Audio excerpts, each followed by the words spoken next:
Bonjour Monsieur l'abbé. Bonjour Alexandre, bonjour à tous. Alors, il y a quelques jours, on a eu un échange avec quelques personnes sur le sujet des retours des supposés papes et grands monarques, ainsi que pour l'intervention des prophètes Enoch et Élie. La réaction de l'un d'entre eux nous a confirmé qu'autant ils sont prêts à croire le retour d'un grand monarque et d'un pontife, autant ils doutent de l'intervention d'Enoch et Élie. Pouvez-vous nous en dire un peu plus? Alors, on a eu effectivement cette discussion Oui, et j'avais pas à ce moment-là les documents que j'ai ici puisqu'on était en déplacement. oui, oui. De ce fait, j'affirmais les choses, mais je pouvais pas entièrement les démontrer de façon précise. Mhm. Alors, je dis entièrement parce que j'avais notamment le commentaire des Lamentations Oui, qui n'évoque l'intervention d'Enoch et Élie, évidemment, qu'en passant, oui, et donc qui ne va pas s'attarder sur la démonstration qui est faite, par exemple, en deux chapitres entiers mhm, mhm. dans mon livre sur l'Antéchrist. L'Antéchrist, oui. J'avais de ce fait cherché quelque chose, et notamment une citation de Cornelius à Lapidé qui est très claire. Oui, Dans les Lamentations, alors, il y avait un passage de l'Écriture, celui qui regardait la correspondance avec le commentaire des Lamentations, mhm, mais pas les autres, oui. et celui qui était sur la démonstration plus appuyé, disons, que euh, Enoch et Élie s'est annoncé en plusieurs endroits dans la Sainte Écriture, Oui. ça n'y était pas. Donc, Mhm. alors, du coup, malgré les citations claires déjà qu'on faisait, Mm. cette personne-là relativisait les choses, le sens même des docteurs, etc. Bon, pour alors ensuite, euh, en essayant de défendre le, les soi-disant prophéties sur le grand monarque et le grand pontife, Oui. euh, j'avais dit, pour prendre deux exemples entre autres, celui de Saint François de Paul et celui de Saint Augustin, Oui. que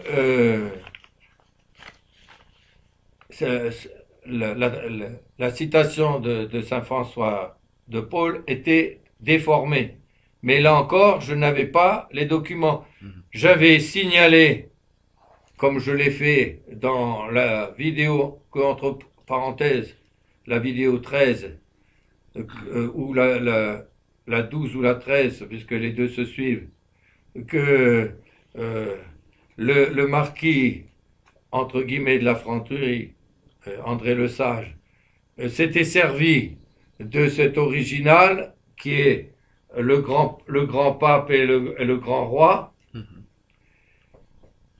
ou tradition historique et dernier mot des prophéties, 1871, et quatrième édition, il y avait la proclamation du grand monarque auquel j'ai déjà fait donc allusion. Je ne sais plus si c'est dans la vidéo 12, je crois que c'est dans la vidéo 12, parce que l'autre, c'est l'importance de ne pas avoir la fausse chronologie de Holshouser Oui. dans l'esprit.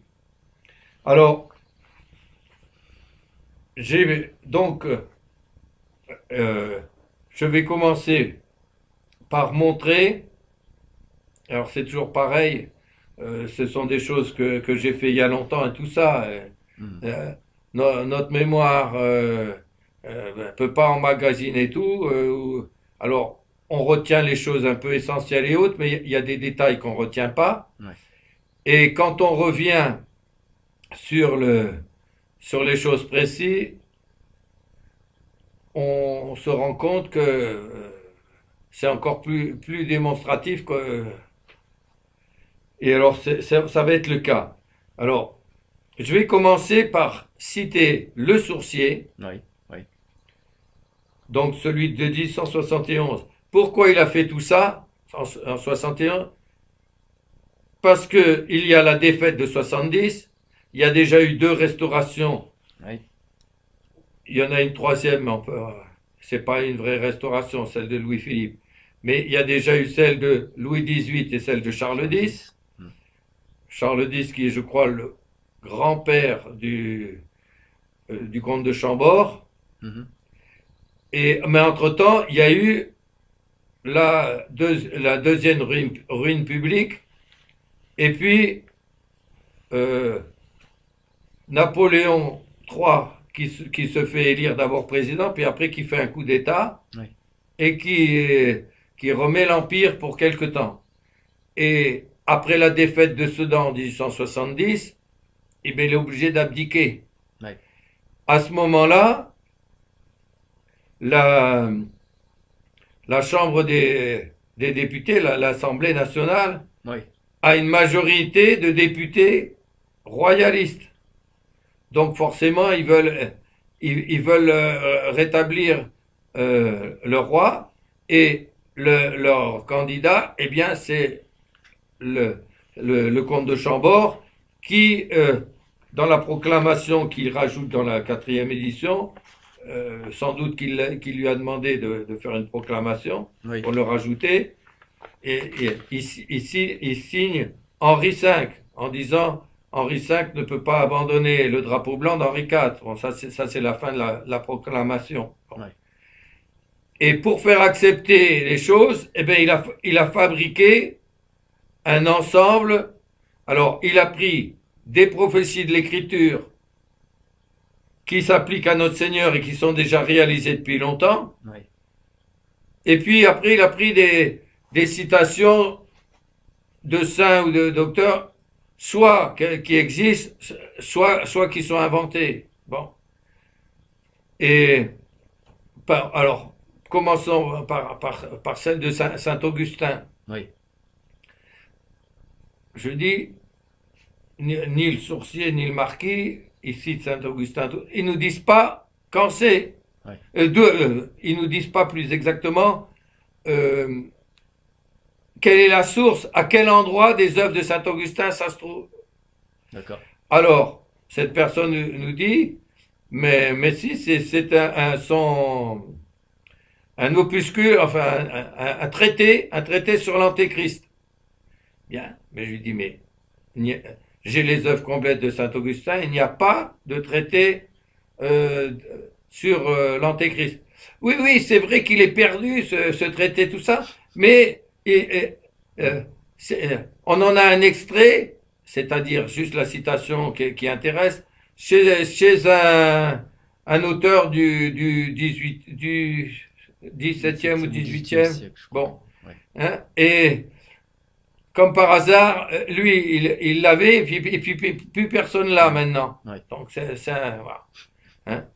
Et alors, donc, autrement dit, c'est ce qu'on appelle une œuvre apocryphe ou une attribution à Saint Augustin de ce qui n'est pas dans ses œuvres. Bon, voilà, c'est déjà ça pour Saint Augustin.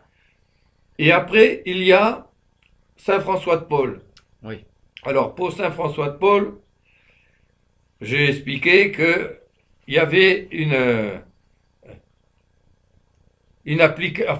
transformation de ce que dit Saint François de Paul. D'abord, on ne cite pas le contexte.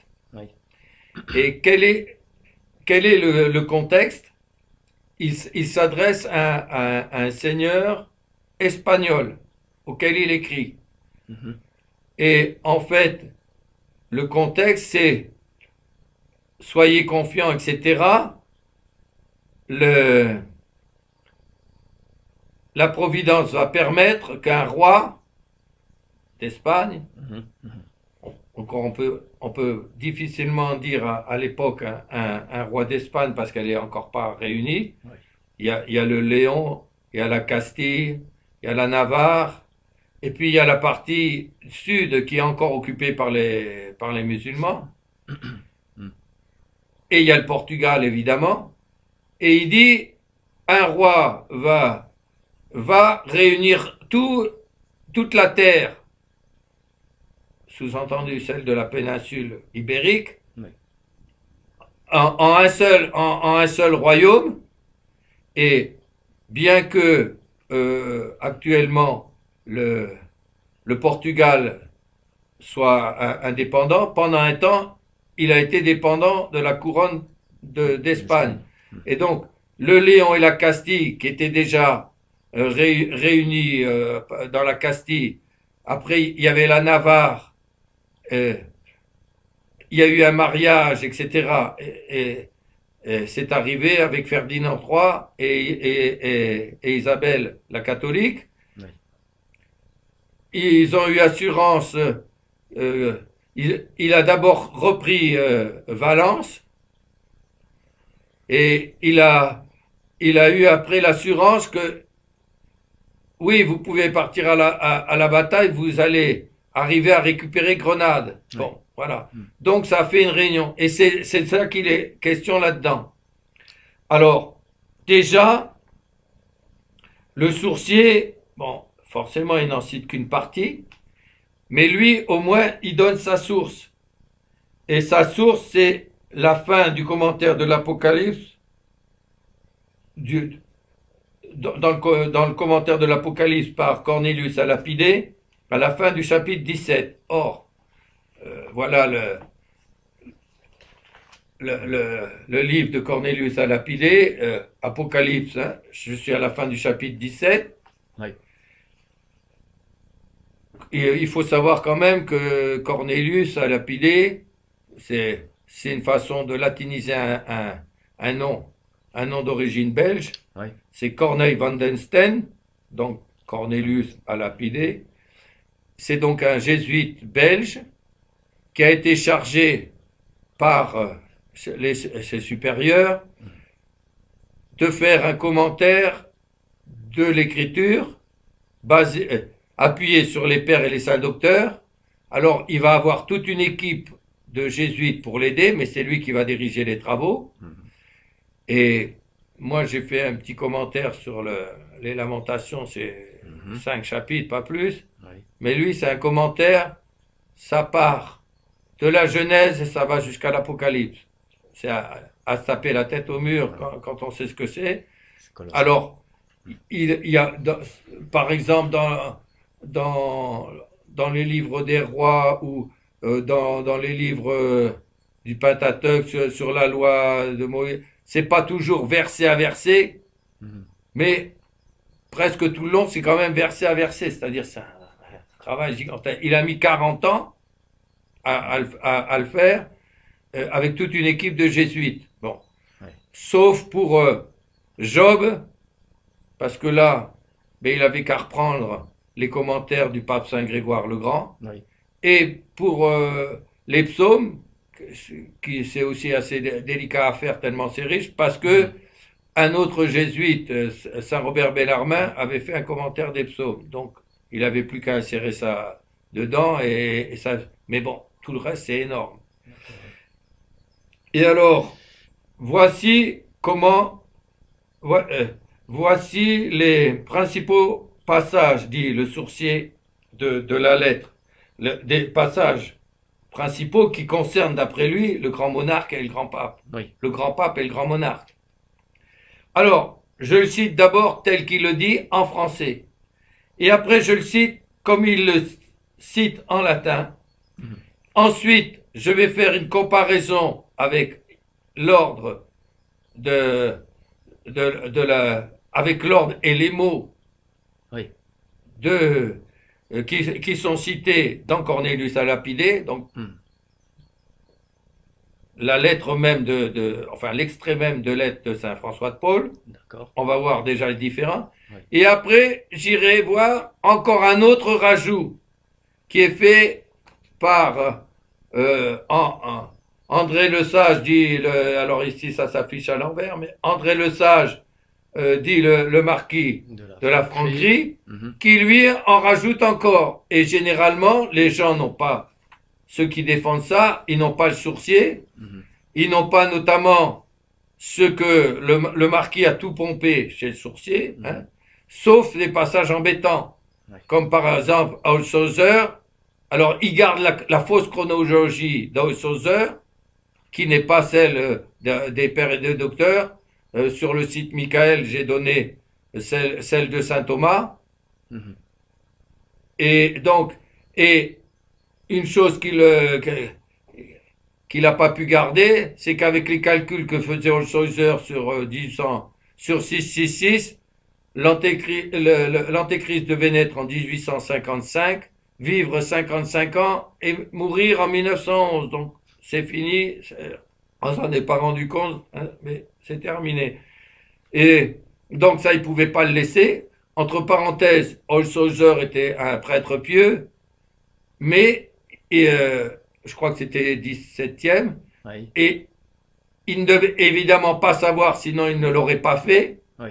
Oui. que l'Église interdit, sous peine d'excommunication, depuis le concile du Latran, sous le pape Léon X, celui qui va condamner plus tard Luther, que c'est interdit sous peine d'excommunication, non pas de faire attention aux signes précurseurs qui pourraient annoncer, puisque notre Seigneur nous dit lui-même, quand vous verrez l'abomination, vous saurez que c'est le temps, etc. Hein, quand le figuier commence à avoir des fleurs, vous savez que, etc. Mais de vouloir faire un calcul précis des années. Or, c'est ce qu'il a fait. Donc, en soi, il aurait été passible de l'excommunication ipso facto. Forcément, c'était un pieux prêtre, donc il ne le savait pas. Bon. Ouais. Et alors ça, c'est enlevé évidemment par la franquerie, mais on va voir que, en ce qui concerne Saint François de Paul, par contre, là, il a rajouté un petit quelque chose. Alors, je lis d'abord le sourcier. Dans tout l'univers, il n'y aura plus, dit-il, qu'un grand pontife et qu'un grand roi. Tous les autres rois et princes leur seront soumis et tous seront saints. Donc, voyez, un grand pontife, un grand roi, qui est au-dessus des autres, tous les autres sont en dessous, n'est-ce pas? Oui. Et tous les autres rois et princes leur seront soumis. On va voir que ça y est pas dans le latin. On va voir qu'il n'y a pas de grand roi non plus dans le latin, mais ça on va voir après. Alors déjà, il cite en latin la phrase et déjà il change l'ordre des mots pour souligner. C'est-à-dire, alors je lis d'abord la façon dont il le cite et après je vous lis Cornelius a lapidé et après j'explique les différences. In toto mundo non erunt nisi unus pontifex, unus imperator, et duodecim reges et pauci principes qui omnes erunt santi. Alors déjà, l'ordre latin est changé. Dans le texte cité par Cornelius, c'est in toto mundo non erunt nisi duodecim reges, unus imperator et unus pontifex, et pauci principes que omnes erunt santi. Bon, alors, déjà, je traduis déjà dans l'ordre ce que dit. Alors, je relis encore ce que lui a mis comme traduction en français, puisqu'il le met entre guillemets. Oui. Après, moi, je vous le traduis tel dans l'ordre où il le cite, et après, je vous le traduis à partir de Cornelius. Dans tout l'univers, il n'y aura plus, dit-il, qu'un grand pontife et un grand roi. Tous les autres rois et princes leur seront soumis, et tous seront saints. Et alors, il donne la justification, je relis encore. In toto mundo non erunt nisi unus pontifex, unus imperator, et duodecim reges, et pauci principes, que omnes erunt santi. Alors, je traduis littéralement. Dans tout le monde, il n'y aura plus que un pontife, Donc ça, il a, il a changé l'ordre. Un empereur, ah, c'est ça qui est traduit par le grand roi. Un empereur, c'est quand même pas la même chose, hein. Ouais. Parce qu'un empereur, à l'époque, il y a le roi de France, mais il y a aussi l'empereur du Saint-Empire. Ouais. C'est deux choses différentes. Mm. Et, entre parenthèses, un des descendants d'Espagne, qui a déjà les colonies espagnoles dans le monde entier, il va être choisi, puisque c'est un, au moment du Saint-Empire, c'est c'est une élection qui choisit l'empereur. Quand l'empereur meurt, il y a une élection. Alors, il y a un mélange de... Il y a trois évêques, Metz, Toul et Verdun, qui sont électeurs. Il y a des princes et des rois germaniques et italiens. Et c'est toujours les mêmes, non pas quant aux personnes, mais parce que les évêques, c'est pareil, tous les Verdun, ben, c'est les successeurs. Ouais. Et c'est eux qui élisent. Bon. Et il va arriver ensuite que Charles Quint va être, non seulement il sera roi d'Espagne, mais il va être choisi comme empereur, en plus de roi d'Espagne, empereur du Saint-Empire. C'est comme si ils avaient choisi le roi de France, il aurait été en plus. Roi de France plus empereur du Saint-Empire. Bon. D'accord. Hein? Ouais. Donc, on peut penser aussi que, comme il s'agit de l'Espagne et tout ça, il pense aussi à Charles Quint, Oui. hein, pour l'impérateur. En tout cas, il n'y a pas grand roi. Pontifex, Oui. bon, et duodécime et pochi, et qui leur seront soumis, ça y est pas non plus, c'est inventé. Alors, évidemment, normalement, l'impérator, les rois n'étaient pas directement soumis à l'empereur pour tout, ils étaient soumis à l'empereur pour ce qui regardait l'empire, mais pas forcément pour ce qui regardait leur duché, leur royaume, etc. Ouais, d'accord. Hein? Bon. Et alors maintenant, je vous le traduis, parce que le but du passage, c'est de dire il y aura un grand roi et un grand pontife et un grand roi. C'est ça qu'on veut insinuer à partir de la lettre. Oh, moi, je vous le traduis maintenant à partir de la lettre elle-même. Déjà, là, on n'a pas le contexte, puisque c'est juste une partie. On n'a pas le contexte que ça s'adresse à un Espagnol et que qu'il s'agit de la réunion de toute la terre de la péninsule ibérique en un seul royaume. Oui. Mais tel quel comme ça, vous allez voir la différence. Alors, dans tout le monde, il n'y aura que 12 rois. Ça veut déjà pas du tout la même teneur. Il n'y a pas un grand roi puis d'autres, je sais pas quoi. Hein? Et puis il n'y a pas des rois qui lui sont soumis ou je sais pas trop quoi. Hein? C'est pas du tout la même teneur. Donc dans tout le monde, il y aura 12 rois, un empereur et un pontife. Et peu de princes qui seront tous saints. Bon. La teneur n'est pas du tout la même. Non. Où est-ce que vous voyez une prédiction du grand pape et du grand monarque là-dedans? Je relis. Surtout que déjà elle est tirée du contexte, mais même tirée du contexte, à moins de vouloir appliquer ça, hein, Ouais. Ouais. et encore, ça, dans tout le monde, il n'y aura que 12 rois, un empereur, un pontife et peu de princes qui seront tous saints. Vous voyez l'annonce d'un grand roi et d'un grand pontife? Non, ça. Non. Non. Visiblement, non. Alors, c'est pas terminé. C'est que c'est cité notamment parce que normalement j'avais dans ma bibliothèque ceci, mais je ne l'ai pas retrouvé déjà la dernière fois. Bon, mais voilà, c'est cité par, notamment par le Catholicapédia, la brochure est citée. D'accord.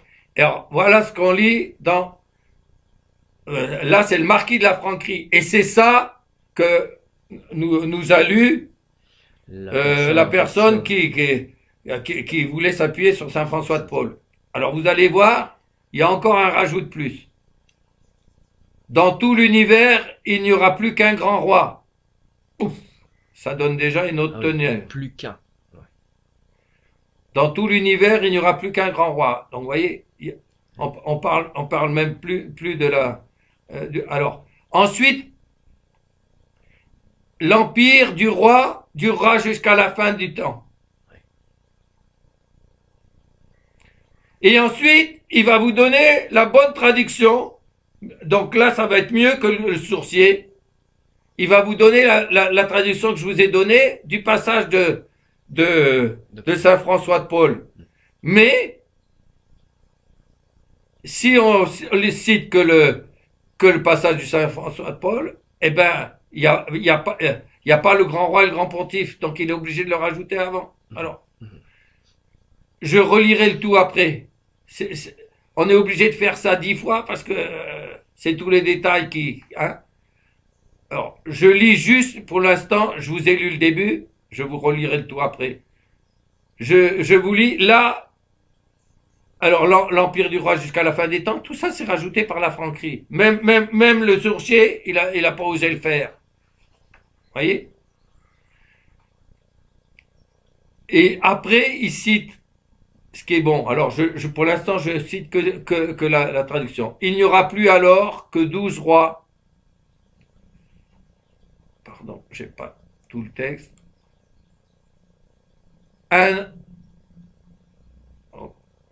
Je suis obligé de faire un agrandissement parce que j'ai l'impression qu'il me manque un bout de la marge. Parce que...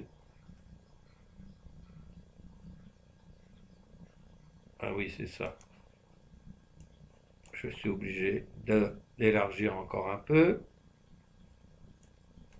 Il me manquait une partie de la marge. Voilà. Ah, alors, du coup, ça me rechange aussi, il me manquait. Donc, je relis ce que dit le marquis de la Franquerie. Dans tout l'univers, il n'y aura plus qu'un grand pontife et qu'un grand roi. Donc, lui aussi, il a remis... Hein. Donc, voilà. Vous voyez qu'il annonce le grand pontife et le grand roi. Dans tout l'univers, il n'y aura plus qu'un grand pontife et qu'un grand roi. Donc là, c'est grand pontife et grand roi. Bon. L'empire du roi durera jusqu'à la fin des temps. Bon, nouvelle sollicitation. Hein. Ouais. Et après, il donne la bonne traduction. En fait, tout ça c'est rajouté. Et en fait, la seule chose qu'il y a dans Saint François de Paul, c'est ce qu'il met après. Il n'y aura plus alors que 12 rois, un empereur et un pape. Bon, un pontife, on peut le traduire par un pape. Hein, parce que c'est effectivement ça qui est... Et un petit nombre de princes qui seront tous des saints. Voilà, ça il n'y a que ça. De Saint Paul, de Saint François de Paul. Saint François de Paul. Or, si vous mettez que ça, ben il n'y a pas de grand pontife et de grand roi. Oui. Alors, moi, là il dit 12 rois, un empereur et un pape. Oui. Ça c'est Saint François lui, il dit il n'y aura plus qu'un grand pontife et qu'un grand roi, et l'empire du grand roi durera jusqu'à la fin du temps. Vous voyez un peu tout ça c'est rajouté. Oui. Donc on fait dire à Saint François de Paul ce qu'il dit pas. Oui. Alors, déjà, lui, il a un petit peu changé en mettant grand roi à la place d'empereur. Oui, dans le sourcier, oui. Il a mis... Ah si, il avait déjà mis un grand pontife et un grand roi en français. Alors que dans la traduction qu'il met, il met unus pontifex et unus imperator. Donc déjà, il y a le grand qui est rajouté des deux côtés. Alors que ça y est pas. Non. Hein? Non. Et ça, c'est le sourcier. Ouais. Et puis il dit, les autres lui seront soumis. Ouais. Bon, voilà, ça il a rajouté. Mais alors lui, il reprend pareil, il n'y aura plus qu'un grand pontife et qu'un grand roi, mais il rajoute en plus que le sourcier n'a pas osé faire, l'empire du roi durera jusqu'à la fin des temps. Et puis peut-être après, pour qu'on l'accuse pas qu'il a changé les choses, alors là, ici, Saint François de Paul. Mais, dans ce qu'il dit avant, il l'attribue aussi à Saint François de Paul, alors que ça y est pas. Vous voyez un peu la tricherie. Ouais, ouais, c'est grave. Alors, des gens qui détournent la Sainte Écriture, qui sont capables de faire des tricheries comme ça, Mhm. qui vous disent Saint Augustin a dit que, qui vous cite pas comment dire, pas de référence. Et puis ceux qui vous citent une référence, ils vous citent un ouvrage de Saint Augustin qui n'existe pas. Donc, voyez encore, les autres citations qu'ils font, ils ne donnent pas de référence non plus. Mhm. Alors, on peut pas vérifier le contexte. On peut pas vérifier la traduction. Et vous voyez comme c'est important. Quand c'est marqué unus imperator, unus pontifex, et qu'on vous met un grand roi et un grand pape, il pourrait même mettre le grand roi et le grand pape, on sollicite déjà la traduction. Bon. Là, il rajoute des choses, parce que le grand n'y est pas, Non. le grand roi n'y est pas non plus, c'est impérateur, impérateur. c'est les 12 rois. Ouais, ouais. Bon, autrement dit, c'est du trafic. Comment voulez-vous que quelqu'un qui trafique des choses à ce point-là, qui détourne c'est pas honnête. Non. Alors, ça, on s'y attache. Et qu'est-ce que vous faites de tel autre truc et de tel autre truc? Eh ben, de tel autre truc, j'aimerais bien avoir les références précises et puis pouvoir voir le contexte, la traduction, le texte original et son contexte, parce qu'on fait dire un texte qu'on veut après, Bien sûr. la preuve. Ouais. Donc c'est grave. C'est grave. Alors après, cette partie-là, parce que dans la discussion qu'on avait eue, eh bien, mon but était le même que celui des vidéos 12 et 13. J'enlève d'abord l'obstacle psychologique de ceux qui ont le faux espoir d'un grand pape et d'un grand monarque Mm. en se basant sur sur des prophéties qui soit sont authentiques, celles de l'Écriture, mais qui concernent notre Seigneur, qui sont déjà réalisées, Oui. soit qui sont trafiquées, ou soit qui sont fausses. Hein? Et puis même si Saint Augustin avait annoncé ça, pourquoi on l'appliquerait pas à Clovis plutôt que de l'appliquer Saint Augustin meurt 100 ans juste avant Clovis? Pourquoi on l'appliquerait pas à Clovis? Alors on lui fait dire parmi les francs, tout ça, à l'époque de Saint Augustin, on ne parle pas encore des francs. Mais admettons qu'il ait eu comment dire, une inspiration et tout ça. Mais pourquoi on ne l'appliquerait pas à Clovis? Donc vous voyez. Et pour le reste, c'est pareil. Alors, après, une fois que j'ai fait ça, bon. Alors évidemment, comme j'avais pas l'argument, la possibilité de faire ce que je viens de faire pour montrer la grosse fraude, hein, c'est simple, le rajout par la franquerie il durera jusqu'à la fin des temps, etc. Ouais, c'est ça. Bon, et l'autre grand roi, grand pontife, alors qu'il y a unus imperator et unus pontifex, et puis on voit que le contexte n'est pas le même, quoi. Mhm. Hein? Ouais. On essaie d'arriver à Enoch et Élie.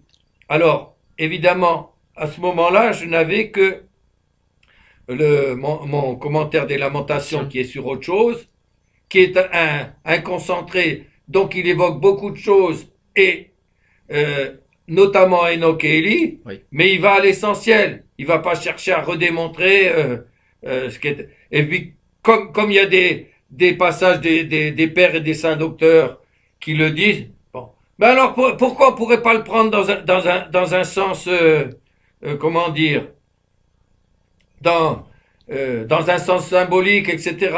Alors, au début, j'ai aussi montré que Holshouser, on pouvait pas faire là, on ne peut pas s'en tenir à sa chronologie. Sa chronologie, c'est le 5e âge, à la fin du 5e âge. Il y a ensuite alors il y a des perturbations et tout ça, mais attention, il y a le grand monarque et le grand pontife qui arrivent, c'est le 6e âge, et l'antéchrist, c'est seulement le 7e âge et le dernier en plus. Donc ça finit en fait sur l'antéchrist. Quand on dit ça peut pas finir comme ça, il va y avoir un grand pape ou un grand monarque, mais dans la chronologie qui tiennent de Holshouser, je suis désolé, mais ça finit par l'antéchrist. Donc ça finit mal. Hein.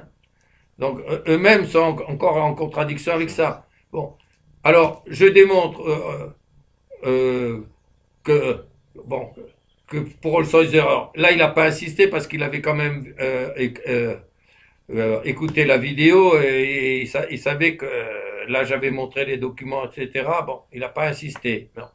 Mais du coup, il voulait après avoir essayé de repousser Enoch et Élie au moins comme sens symbolique, il veut concorder les deux choses. Bon, d'accord. Alors, le 6e âge, d'accord, c'est l'antéchrist. Mais pourquoi ça serait pas concomitant le grand monarque et le grand pontife? Ben, si le grand monarque et le grand pontife, d'après ce qu'ils ont l'air de dire, ils dominent presque tout le monde leur est soumis, etc. Si l'antéchrist, on dit que tout le monde, il arrivera à subjuguer tout le monde ou quoi, ils peuvent pas être les deux en même temps. Bon. Alors après, il me dit, mais et pourquoi ça serait pas Enoch et Élie qui seraient le grand pontife et le grand roi? Vous voyez le côté passionnel des choses. Donc à chaque fois pour essayer de rattraper son truc, au fur et à mesure qu'on avance dans la démonstration, on essaie de se raccrocher aux branches, quoi. Donc,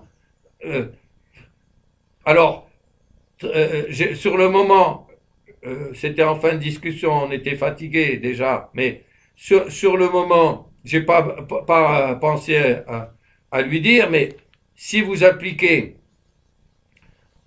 si vous preniez d'une façon absurde Enoch et Élie pour le grand roi, parce que il nous dit aussi, ben, pourquoi il reviendrait de l'au-delà, etc. C'est jamais arrivé. C'est jamais arrivé. Ça ressemble pas aux choses de Dieu, c'est jamais arrivé. Donc si c'est jamais arrivé, ça peut pas arriver, quoi. Mais je vous ai cité des passages de l'écriture et des commentaires. Pourquoi pas le prendre dans un sens symbolique, etc. C'est la prédication d'Enoch et Élie. Je cite un passage de saint Ambroise. Oui, mais c'est la prédication d'Enoch et Élie, mais c'est pas Enoch et Élie eux-mêmes. Voyez, hein? Là, c'est pas possible. Alors évidemment, c'est plus facile de croire que comment dire, des descendants de Saint-Louis, il y en a partout. Bon, hein, des directs ou des indirects, mais hein, il y a les bourreaux, il y a comment, Louis XX, là c'est ligne quasi directe, hein, avec ceux qui sont en Espagne, comme on peut dire des rois constitutionnels, mais comme en Angleterre, on pourrait presque, pardonnez-moi, mais parler de rois potiches, quoi, c'est-à-dire, bon, c'est un décorum plus qu'autre chose, puisqu'ils n'ont aucun pouvoir. Bon. C'est pas rien quand même, mais bon. Ils gouvernent pas, en tout cas. Donc, ils sont là, c'est déjà ça. Ça pourrait faire une résurgence. Donc, c'est facile à le croire, ça. Un pape, dans un sens aussi. Encore que celui qui nous faisait l'objection, admet que, eh ben, actuellement, on voit pas d'évêque légitime et autres. Il va même dans un sens très rigoureux qu'il peut pas y avoir de sacre sans mandat apostolique. C'est pareil. D'où il va sortir le grand pontife à ce moment-là. Hein. Bon. Pour le grand roi, c'est plus facile à admettre, d'accord. Mais les prophéties sont appliquées faussement et autres. Là, vous allez voir, c'est pareil. J'ai cherché d'autres passages plus précis dans mon commentaire.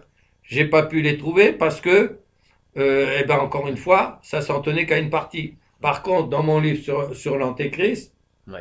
là, il y a deux chapitres entiers sur, d'abord, qui sont les deux témoins de l'Apocalypse, Enoch et Élie. Oui. Est-ce que c'est bien sûr les fondements de l'écriture et tout ça? Et après, qu'est-ce qu'ils feront? Hein? Quel sera quelle sera leur prédication? Qu'est-ce qu'ils vont faire, etc. Bon, ça c'est la deuxième édition. Oui. Bon. Alors, le plus simple, ça va être de lire les passages de l'écriture et de lire certains commentaires.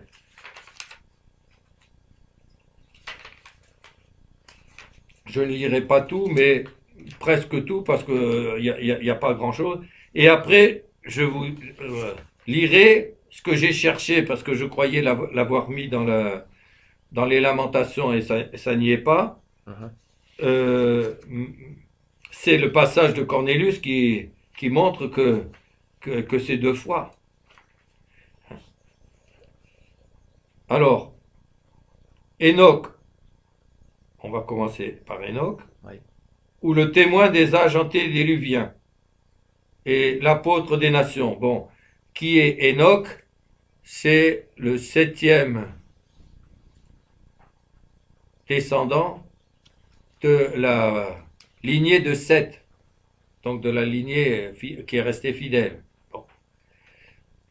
Et donc,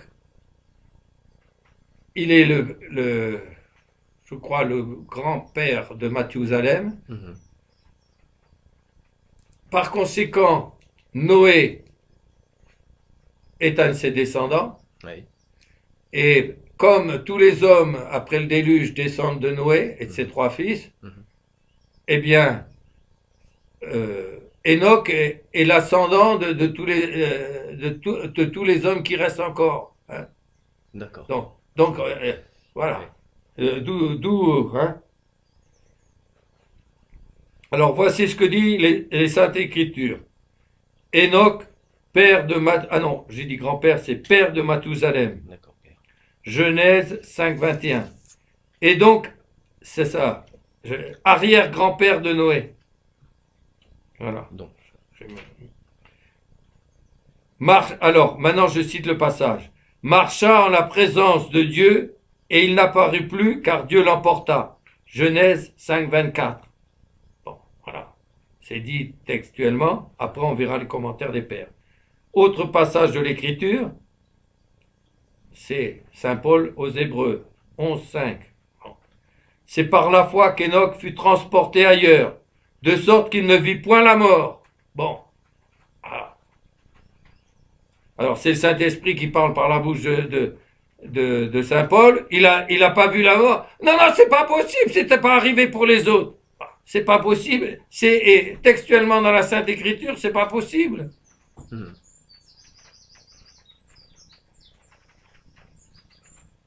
Or, continue le passage d'Hébreu. Or, on ne le vit plus, car Dieu l'avait emporté ailleurs. Non, pardon. Or, et on ne le vit plus, car Dieu... Ah bon, pardonnez-moi, je suis un peu fatigué aussi. Alors, je relis le passage. C'est par la foi qu'Enoch fut transporté ailleurs, de sorte qu'il ne vit point la mort. Et on ne le vit plus, car Dieu l'avait porté ailleurs. Oui, donc il y a une répétition, c'est pour ça que j'hésitais. Or, avant cette translation, il lui est rendu témoignage qu'il avait plu à Dieu. Et alors, il y a un autre passage,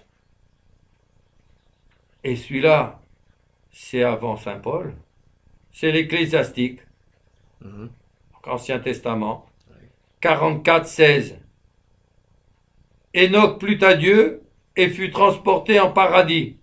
Bon, en paradis qui n'est pas le ciel où on a la vision béatifique encore, hein, puisqu'il est pas mort. Et alors pourquoi il a été emporté en paradis? Quel est le but? Autrement dit, qu'il soit pas mort, Oui. puisque chaque passage de l'Écriture se précise l'un l'autre, afin d'être donné aux nations pour la pénitence. Ah, donc il y a un but, afin d'être donné aux nations par la pénitence. Donc il va être donné aux nations par la pénitence. Il va être donné comment? Bon, on le verra après. Alors, Je lis les commentaires des pères. Là, c'est homélie 21 de Saint Jean Chrysostome sur Genèse 5, 24. Enoch s'est rendu agréable à Dieu de telle sorte qu'il est vivant. Donc, ça correspond, il n'est pas mort, donc il est vivant. Vivant encore aujourd'hui, qu'il n'a jamais éprouvé la mort. Premier passage. Deuxième passage, c'est homélie 24 de Saint Jean Chrysostome sur Genèse 6, 18. Quand j'ai trouvé, dit le Seigneur, Enoch, qui avait fidèlement conservé l'image de la vertu, comme il m'était tout à fait cher, je l'ai enlevé vivant. Donc c'est Saint Jean Chrysostome qui se met un petit peu, qui se met à la place de Dieu comme peut faire un prédicateur, hein, pour préciser le passage, pour l'expliquer. Comme il m'était tout à fait cher, je l'ai enlevé vivant, montrant ainsi à tous ceux qui pratiquent la vertu à tous ceux qui pratiquent la vertu, quelle précieuse récompense ils obtiennent. Et je voulais aussi que les autres hommes jaloux de l'imiter entrent dans la voie qu'il avait suivie. Alors ça, c'est un autre passage. C'est à nouveau homélie 20, T1 de Saint Jean Chrysostome, à nouveau sur Genèse 5, 24, dont je lis que le début. Après la transgression d'Adam, il s'est trouvé un homme capable de s'élever jusqu'au fait, le plus haut de la vertu, de réparer la faute de notre premier père par la faveur particulière dont il jouissait auprès de Dieu. Bon, je saute. L'Écriture dit, Enoch fut agréable à Dieu et il ne parle plus parce que Dieu l'enleva. Voyez-vous la sagesse du Seigneur, il l'enlève vivant. Il ne lui donne pas l'immortalité. S'il ne lui donne pas la mortalité, c'est qu'il va devoir mourir à un moment ou à un autre. C'est ce qui va être précisé dans les passages suivants des pères. Il ne lui donne pas de peur d'affaiblir la crainte du péché, mais il laisse au milieu des hommes cette crainte dans toute sa force. Bon, etc. Je passe. Alors, maintenant, commentaire de Cornelius à Lapidé sur Ecclésiastique 44, 16. Donc, autrement dit, Enoch fut transporté ailleurs, afin qu'à son retour, il donne aux nations les exemples, avis, exhortations, encouragements, propres à les amener à faire pénitence pour les péchés qui abonderont à la fin du monde à cause de l'Antéchrist, de ses précurseurs et de ses suppôts, de par toute la terre, et déborderont comme au temps du déluge, car de même que la voix de Saint Jean-Baptiste, qui fut le précurseur du premier avènement du Christ proclamé, faites pénitence, le Christ approche, le règne des cieux est tout proche, Matthieu 3,2, la voix d'Enoch et Élie proclamera d'autant plus ces vérités qu'ils seront les précurseurs du second avènement du Christ, venant pour le jugement dernier. Remarquons, c'est toujours Cornelius qui expose, qu'il est précisé ici aux nations. Enoch, en effet, fut un gentil, alors, un gentes, c'est-à-dire un membre des nations, c'est-à-dire un non-juif. Pourquoi? Les juifs vont être une de parties de ses descendances, mais par contre, lui, c'est encore la loi de nature à ce moment-là, c'est avant le déluge, et donc il n'y a pas encore la loi mosaïque et la circoncision après, qui va être le signe de l'alliance avec Dieu, comme le baptême le sera après. Ainsi donc, alors, qui fut donc un membre des nations, puisque vivant avant Abraham et Moïse, par qui furent donnés la circoncision et le judaïsme. Ainsi donc, en tant que membre lui-même des nations, il prêchera la pénitence aux siens, aux nations ses compatriotes et ses fils, puisque tous les hommes descendent de Noé, puisque tous les hommes descendants de Noé descendent également d'Enoch qui fut l'arrière-grand-père de Noé. Fin de la citation de Cornelius sur 44, 16. Un autre passage aussi de Cornelius sur le même passage. En raison de ce passage de l'Ecclésiastique, il est donc certain, et je citerai un autre passage après de Cornelius où il dira que c'est deux fois, hein. Il est donc certain qu'Enoch, tout comme Élie, doit revenir vers la fin du monde, afin de ramener les hommes entraînés par l'Antéchrist les hommes entraînés par l'Antéchrist à l'infidélité et à tous les vices. Lui, il va les ramener à la foi et à la vertu. Telle est en effet l'interprétation et le consensus de l'Église et de tous les auteurs fidèles. C'est ce que prédit également Saint Jean au chapitre 11 de l'Apocalypse, où il décrit leur vie et leur mort, à travers les deux témoins. Alors, les deux témoins, là, je n'en parlerai pas, j'en ai déjà parlé ailleurs, parce que ce qui regarde les deux témoins, ça va être dans le chapitre suivant de mon livre sur l'Antéchrist. Bon. Et là, le but, c'est de montrer qu'ils sont pas morts, qu'ils doivent revenir. Et que c'est certain, c'est l'Écriture qui le dit. Ah, c'est jamais arrivé, quoi. Ouais. C'est jamais arrivé avant que notre Seigneur s'incarne, que Dieu s'incarne. Ah, c'est jamais arrivé, donc c'est pas possible. Bon, avec des arguments comme ça, on va loin. Hein. C'est sûr. Dieu, donc, parmi le nombre incalculable d'hommes, conformément à son bon plaisir, a choisi ces deux-là pour un tel labeur.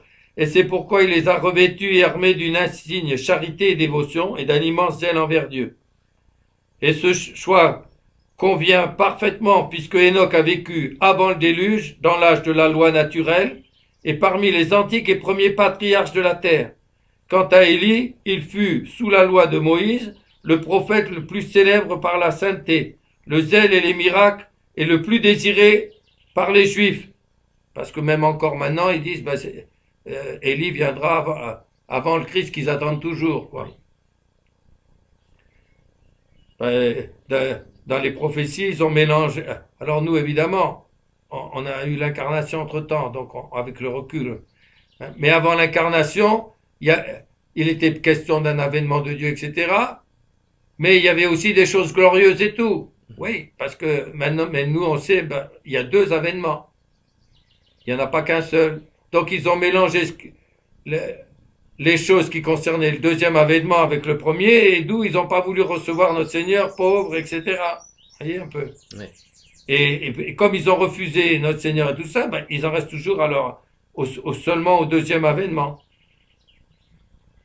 Sauf qu'ils recevront l'un des leurs, c'est notre Seigneur qui a dit, « Je suis venu au nom de mon Père, et vous ne m'avez pas reçu, un autre viendra en son propre nom, et lui vous le recevrez. Ouais. » Bon. Quant à Élie, il fut sous la loi de Moïse le prophète le plus célèbre, et donc le plus désiré des Juifs. Ce sont donc ceux-ci et nul autre que Dieu a destiné à cette œuvre, tant pour que leur prédication et leur témoignage soient plus dignes d'admiration, que pour manifester que c'est le même Dieu qui a donné la loi de nature, celle écrite et celle de la grâce, puisque maintenant on est dans la loi de la grâce. Et de plus, que c'est le même Christ et la même foi qui ont été prêchés depuis l'origine du monde jusqu'à la fin et qui ont été perpétués dans la même église militante. Bon. Alors il n'y a que Cornelius qui dit ça. Ah non, il dit quand même que c'est le consensus des pères, etc. Hein. Seulement, aller chercher des commentaires de l'ecclésiastique et autres ailleurs, hein, c'est qu'il a fait un travail colossal. Bon. Ouais. Alors, en attendant, je vous cite quand même Saint Irénée dans le Adversus sous ses réserves, 4.30. Et avant de citer ça, pardon, j'ai d'abord Saint Ambroise des Paradisos, chapitre 3. Alors, Enoch, dont le nom veut dire grâce de Dieu, a été enlevé au ciel. Ça, c'est Saint Ambroise. Au ciel, mais pas dans la vision béatifique, hein, etc. Encore une fois, c'est mystérieux. Les pères eux-mêmes disent, on sait pas exactement où il est, etc. Comme Élie, on va voir avec son char de feu, c'est pareil. Ouais. Donc après, c'est Saint Irénée. Enoch, ayant plu à Dieu sans la circoncision, fut transporté ailleurs, et il est mis de côté depuis pour être le témoin du jugement de Dieu. Donc voilà, ça fait allusion à son rôle des deux témoins de l'Apocalypse. Et maintenant, c'est Saint Augustin, de mirabilibus sante scripturae 1.3. Enoch, n'étant toujours pas mort, est réservé pour témoigner dans les derniers temps. Bon, voilà, c'est clair, net et précis. Ouais. Bon, voilà pour Enoch, les passages de l'Écriture. Alors maintenant, Élie.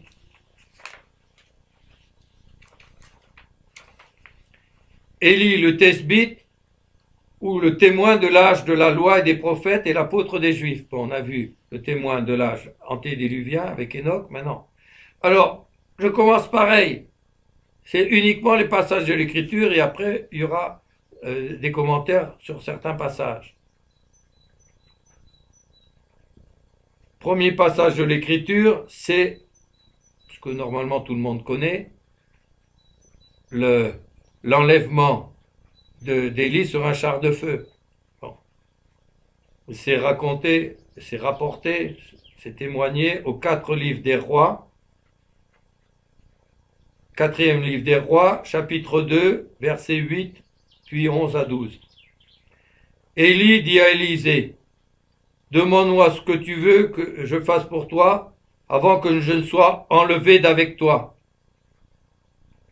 Alors le passage qui est entre deux que j'ai sauté, c'est les autres fils de prophètes qui disent à Élisée, tu sais que ton maître va être enlevé, etc. Oui, taisez-vous, parce que il est travaillé et il a la douleur qui est bon.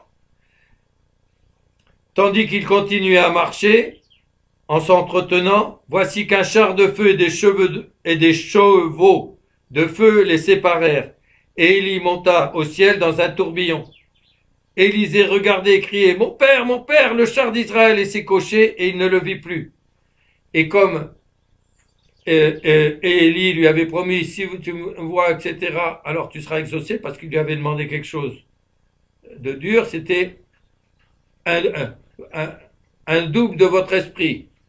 Autrement dit, l'aspiration pour la prédication et aussi le don des miracles. Ouais. Alors, si tu me vois, ça te sera accordé, sinon, non. Alors, il l'a vu, et alors, du coup, il lui jette son manteau, Oui. et du coup, Élisée aura le manteau d'Élie. Donc, voilà le premier passage, c'est l'enlèvement d'Élie. Il est mort à ce moment-là? Ben non, il est vivant. Bon. Alors, maintenant, c'est ecclésiastique. Là encore, c'est Ancien Testament. On n'est plus au chapitre 44, on est au chapitre 48. Alors, il y a des versets qui parlent d'Élie en général, et puis après, ça va être plus particulier pour le sujet qu'on aborde. Donc, Ecclésiastique 48, versets 1, 4, 9 à 12. Élie se leva, prophète semblable au feu, et sa parole était enflammée comme un flambeau. Bon, un petit peu plus loin. Combien es-tu rendu glorieux, ô Élie, par tes prodiges, et qui pourrait se vanter d'être semblable à toi? On passe d'autres versets, ça c'est le verset 4, et on passe au verset 9. Toi qui fus enlevé dans un tourbillon de flammes, ça correspond au livre 4, hein, des rois, Oui. et dans un char aux chevaux de feu. Toi qui as été inscrit pour les jugements des temps. Tiens, ça ressemble à ce qui est dit d'Enoch. Hein? Pour adoucir la colère du Seigneur, pour tourner le cœur du Père vers le Fils et rétablir les tribus de Jacob. Ça prépare déjà ce que va redire le prophète Malachi plus tard. Pour tourner le cœur du Père vers le Fils et rétablir les tribus de Jacob. Bienheureux ceux qui te verront. Ah, ça veut dire qu'il y a des gens qui le verront à nouveau. Et qui seront honorés de ton amitié, car nous vivons seulement une vie. Sous-entendu, toi tu vas en vivre deux ici-bas, quoi. Hein? Après la mort, notre nom n'est point comme le tien. Donc voilà le passage de l'Ecclésiastique. Alors maintenant, ça va se recouper avec une partie. C'est le prophète Malachi, chapitre 4, versets 5 à 6. Voici que moi je vous enverrai le prophète Élie, avant que ne vienne le jour du Seigneur grand et terrible. Le jour du jugement dernier, Oui. le jour où notre Seigneur va revenir sur les nuées du ciel et déclencher le déluge de feu, car la même personne avait dit, bah, il y a eu un déluge et Dieu avait promis qu'il y aurait plus de déluge d'eau. Oui, ça c'est vrai. Mais il est aussi annoncé dans pas mal de passages de l'Écriture, et notamment dans Saint Pierre, qu'il y aura un déluge de feu. Et entre parenthèses, c'est tout le début de mon livre 6. Le livre sur l'Antéchrist, c'est le livre 5 de Consummatum Est. Oui. Donc la réalisation des prophéties annoncées dans l'Écriture. Il y a à la fin du livre 7, il y a les signes avant-coureurs de l'instant final, pas seulement de la période où on est déjà, mais de l'instant final. Oui, oui. Et puis au début du livre 6, il y a notre Seigneur qui vient sur les nuées, c'est décrit à partir de prophéties, des commentaires des pères, etc. Oui. Et qu'est-ce qui se passe? Eh bien, ça déclenche un déluge de feu, etc. Alors, il y a les passages de l'Écriture et les commentaires des pères. Voilà. Ouais. Hein? Donc, avant que ça arrive, voici que moi je vous enverrai le prophète Élie. Et lui, il a dit, bienheureux ceux qui te verront. Ben oui, pour qu'on le voie, il faut qu'il nous soit renvoyé. Hein? Pour ceux qui le verront au moins, en tout cas, à ce moment-là. Avant que vienne le jour du Seigneur grand et terrible. Donc, voilà. Donc, tout le monde, il y a un consensus. C'est le précurseur du deuxième avènement. Et en même temps, il vient en face de l'Antéchrist. Ça veut dire aussi que s'il est précurseur du deuxième avènement, qui va être mis à mort avant l'Antéchrist, par l'Antéchrist, c'est que le deuxième avènement, forcément, il va pas être long derrière. Bon. Alors, il y a une partie des pères qui disent, il arrivera très vite après, ou qui opinent, disons. Il y en a d'autres qui disent, bon, ça va entraîner la conversion des Juifs, la chute de l'Antéchrist, puis la prédication que l'aura fait Élie avant. Oui. Et Dieu va peut-être donner encore en moins un petit peu de temps quand même pour qu'ils donnent le meilleur d'eux-mêmes. On peut comparer ça à la vie de notre Seigneur pendant 33 ans et demi jusqu'au moment où il arrive à la crucifixion. Et puis après la résurrection, il y a un petit temps quand même. Où il apparaît aux apôtres, etc., jusqu'à la résurrection. Ça fait 40 jours par rapport à 33 ans. Donc, on pourrait faire une comparaison simplement, sans vouloir faire de calcul précis, évidemment, mais accommodatif, si on peut dire, entre 40 ans par rapport à 34, par rapport à la même proportion par rapport aux 2000 ans de l'histoire de l'Église. Oui. Vous voyez? Mais bon, encore une fois, hein. Et alors, qu'est-ce qu'il va faire, Élie? Il tournera le cœur des pères vers les fils et le cœur des fils vers leurs pères, de peur que je ne vienne et que je frappe la terre d'anathème. Autrement dit, il va convertir les Juifs, parce que c'est comme ça que les pères vont l'expliquer. Et d'ailleurs, il y a des passages de Saint Paul aux Romains, chapitre 11, où il le dit explicitement, qu'ils vont se convertir. Alors, pas les gros qui nous auront mis la peau de banane pour nous faire chuter, et qui seront les suppôts de l'Antéchrist, c'est ceux qui prépareront sa venue, et tout ça, l'Antéchrist étant évidemment un des leurs. Et ceux-là, ils seront endurcis dans le mal, comme ils ont été endurcis devant les miracles de notre Seigneur, même la résurrection de Lazare, et même la résurrection de notre Seigneur, endurcis malgré tout. Mais l'ensemble du petit peuple, du peuple juif se réunira. Alors, pendant qu'on y est, Saint Jean Chrysostome, alors ça c'est aussi, il y a 2 chapitres là-dessus dans mon livre sur l'Antéchrist. S'en tenant à la justice divine, dit, il est, quant à la justice, hein, c'est sous cet angle-là qu'il le prend. Les Juifs ont été dispersés à cause de leurs péchés, etc. Et la seule chose qui pourrait permettre qu'ils retournent en Israël, etc., c'est leur conversion, ça au niveau de la justice, je dis bien. Et donc, et pour qu'ils puissent se convertir en tant que peuple, il faut d'abord qu'ils soient réunis. Alors, il a l'air de dire, c'est un rond carré. Et il faut qu'ils soient réunis pour pouvoir se convertir, et il faut qu'ils soient convertis pour pouvoir se réunir et retourner en Israël, donc ça n'arrivera pas. Et pourtant, on l'a sous les yeux. Ouais. Puisqu'ils y sont, après 45, ils y sont à nouveau. Alors, quelle est la solution? Ben, la solution, c'est que Saint Jean Chrysostome a raison sur le plan de la justice divine, mais sur le plan de la miséricorde divine, Dieu permet qu'il s'était annoncé qu'ils doivent se convertir. Donc ça laisse entendre qu'ils seront réunis. Si c'est pas en Israël, ça serait ailleurs, mais pour pouvoir se convertir en tant que peuple. Donc Dieu a permis, entre parenthèses, comment ça a été permis? Ben, par l'occupation du Saint-Siège, etc., par la chute des nations, etc. En tant que chrétienté, ça ne serait pas fait. Et ça ne s'est pas fait pendant 15 siècles. Oui. C'est tout un ensemble. Hein. Mhm. Et donc c'est là qu'on voit, c'est ce que dit c'est ce que laisse entendre ouvertement Saint Paul dans le chapitre 11 aux Romains. Il dit la chute du grand nombre des Juifs, même si c'est le petit nombre qui restait fidèle qui nous a transmis le flambeau, sans eux, ben, on ne serait pas là.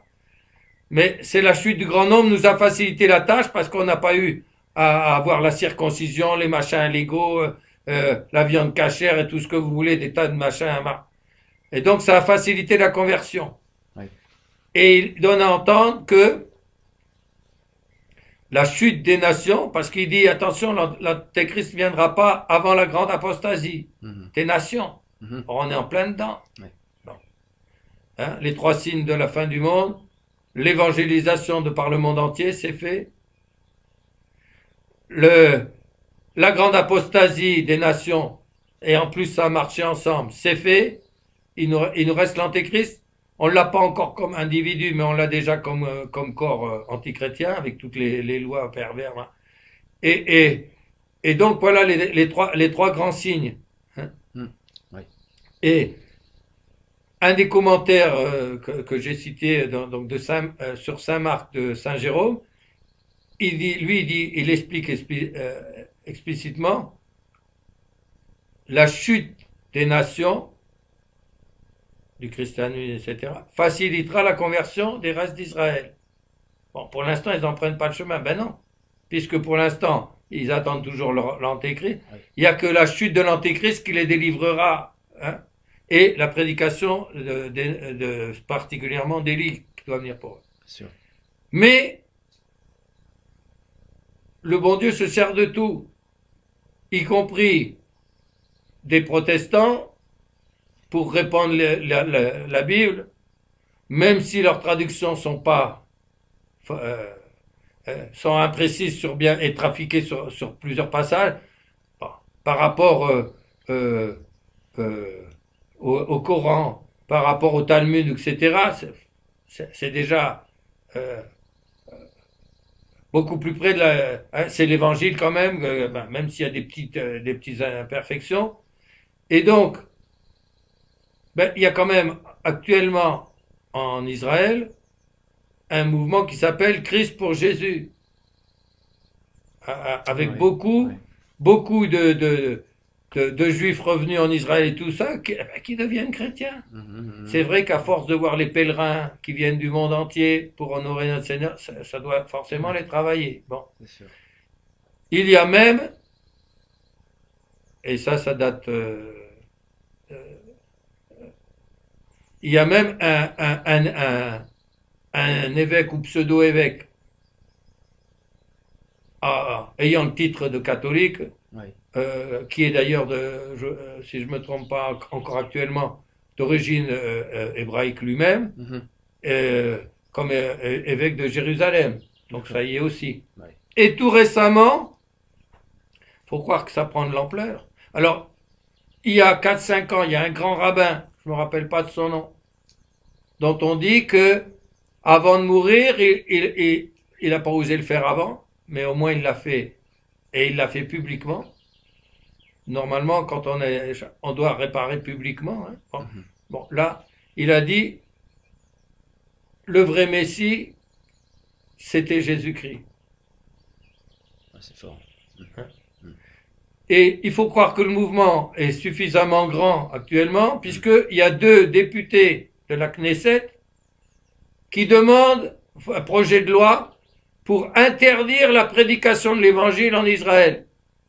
Tiens. Et que ceux qui passeraient outre soient mis en prison, Eh bien, dans un premier temps. Donc voilà, hein, on voit le... D'accord. Alors je continue.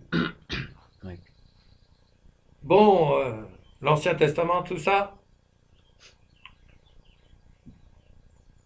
Alors, ça n'a jamais été fait, alors pourquoi pas? Bon, maintenant c'est le divin maître lui-même. Le roi des rois, le Verbe incarné. Il dit quoi, le Verbe incarné? Élie viendra, certes, et il restituera toutes choses. Ah, si notre Seigneur nous dit Élie viendra, comme un futur, c'est donc après Jésus-Christ, au minimum, puisque c'est au futur, pas, hein, Bien sûr. au moment du passage de notre Seigneur ici-bas. Oui. Donc, ça n'a pas encore eu lieu, donc il viendra. Oui. Et donc c'est Matthieu 17,10 et dans Marc 9,11, c'est presque pareil. Oui, je vous le dis, Élie viendra et il restituera toutes choses. Alors, il restituera toutes choses, les pères le prennent dans un sens plus restreint, c'est-à-dire qui convertira les Juifs. D'accord. Bon, mais nous, au point où on est, peut-être qu'on peut le prendre dans un sens aussi plus large, parce que pour restituer quelque chose, et toute chose, eh ben, il faut que toute chose soit par terre. Par terre, ouais. Donc peut-être qu'il faut entendre plus. Mais en tout cas, qu'est-ce qu'entendent les pères? Ah, alors, encore celui qui en fait le résumé. Donc je commence par lui, mais après je citerai Saint Grégoire et Saint Jean Chrysostome. Oui. Je le citerai pas, mais je donnerai la référence de Saint Jérôme. Après, il y aura Saint Augustin, etc. Cornelius sur Malachie 4.5 énonce 8 raisons de convenance au choix du prophète Élie. D'abord, alors j'essaye d'aller vite, en raison du zèle immense dont il fut doté par Dieu. Bon, parce que il devra en effet faire de preuve d'un tel zèle à la fin du monde, quand la charité sera refroidie et l'iniquité abondera. Le zélé Élie sera alors envoyé pour lutter contre l'antéchrist, afin de corriger... Mais vous êtes sûr, c'est pas le grand monarque qui luttera contre l'antéchrist? Ben, si c'était le cas, il aurait la défaite et puis il serait tué. Bah, bien sûr. Donc si vous appliquiez, j'ai pas fini tout à l'heure, j'avais commencé. Ouais. Si vous l'appliquiez au grand monarque, ben, il faudrait que vous leur appliquiez aussi qu'il sera mis à mort par l'antéchrist. Hein. Ah oui. Bon.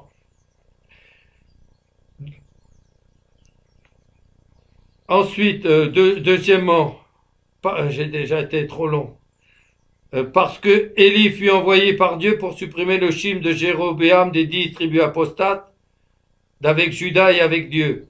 Et donc là, il sera envoyé à la fin du monde pour mettre fin au schisme ancien des Juifs avec le Christ et les nations fidèles, afin de les réunir à Dieu et à l'Église.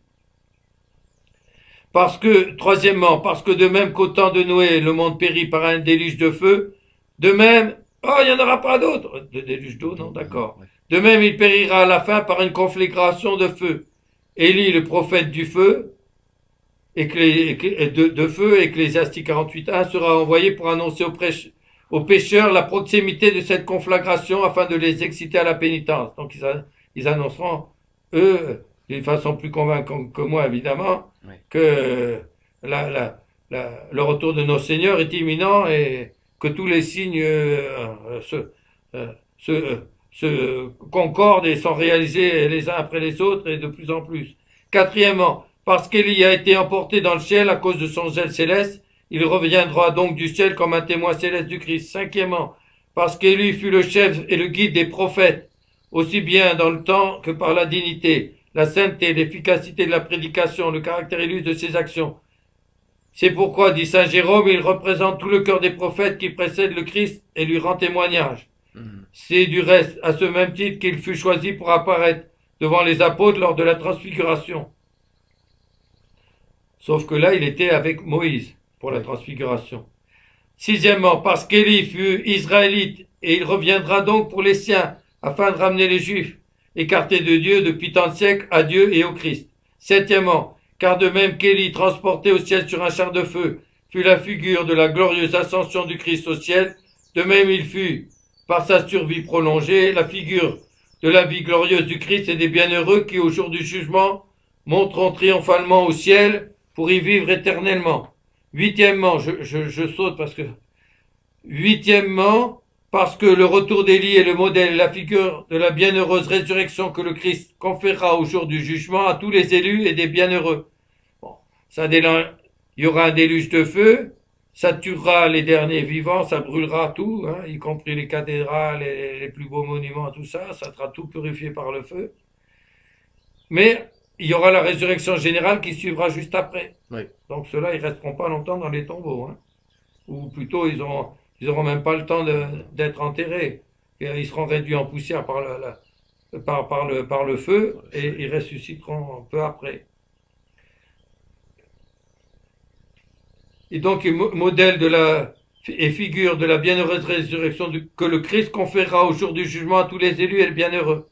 Bon, même les damnés ressusciteront aussi, mais avec un corps hideux. Et puis, c'est pourquoi, citant saint Épiphane, en Chiridium, donc sur Genèse, saint Augustin, cité de Dieu 15-19, appelle Élie et Enoch les premiers-nés de notre résurrection. Alors, là maintenant, saint Ambroise, sermon 2 sur Élisée. Bon. Alors, il s'agit pourtant d'Élie, mais comme les pères savent que ça va être les deux témoins, donc après avoir parlé d'Élie, il revient quand même à Enoch. Enoch, dit l'apôtre, Hébreu 11.5, fut transporté ailleurs de sorte qu'il ne vit plus la mort.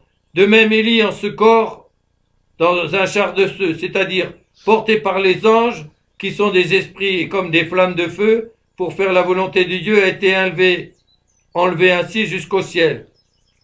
Donc ça, c'est saint Ambroise sur le symbole des apôtres vers la fin.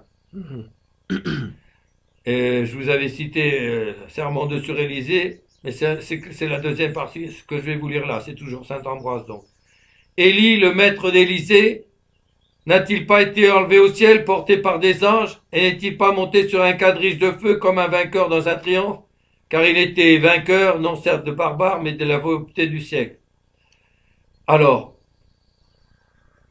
écoutez bien, messieurs qui doutaient qu'il n'est pas encore, qu'il n'est pas mort, qu'il est toujours vivant, et que donc il doit revenir, qui donc il doit rendre le pape Saint Grégoire le Grand, homélie 20 sur l'Évangile. Donc en plus, c'est les homélies sur l'Évangile, dont on a je ne sais combien de citations pendant toute l'année dans le bréviaire. Bon. Oui. Élie a été enlevé jusqu'au ciel aérien afin d'être conduit aussitôt dans un lieu secret de la terre. Bon, voilà, c'est comme ça qu'il le comprend lui. Bon, en fait, on sait pas. Où il vivra désormais dans un grand repos de la chair et de l'esprit jusqu'à ce qu'il revienne à la fin du monde et rende à la mort son tribut. Comme depuis le péché originel, tous les hommes, les descendants d'Adam doivent mourir. Oui. Eux, ils sont pas morts. Il faut qu'ils reviennent et qu'ils payent le tribut. Alors, ils reviennent pas seulement pour mourir, ils reviennent pour... Mais ils ont été conservés pour ça. C'est unique et tout... Oui, c'est vrai. Mais il y a que deux que c'est dit dans l'Écriture. Ouais. C'est unique aussi dans la Révélation. Et donc, qu'ils reviennent à la fin du monde et rendent à la mort son tribut, et il dit explicitement, car sa mort a été repoussée, mais il n'y échappera point. Clair, net et précis. Hein. Tu as été inscrit pour les jugements des temps. Alors là, c'est à nouveau Cornelius sur Ecclésiastique 48.10. Les jugements des temps sont les séries ordonnances et successions des siècles, des temps et des événements, qui en raison du jugement et du décret de Dieu arriveront en leur temps. En d'autres termes, leur ordre chronologique qui est dans l'intelligence de Dieu et qu'il a quelque peu révélé par les prophètes. Ce verset signifie donc, tu es prévu et prédit pour revenir en un temps choisi et défini par Dieu afin d'apaiser sa colère. Car Dieu a décrété par un juste et sage jugement que, après tant de milliers d'années, Élie revienne. Ah, faut pas être plus exigeant, hein? Voilà. Car après tant de milliers d'années, Élie revienne en un tel temps, en tel temps, telle année, tel mois et tel jour, pour combattre pour le Christ contre l'Antéchrist.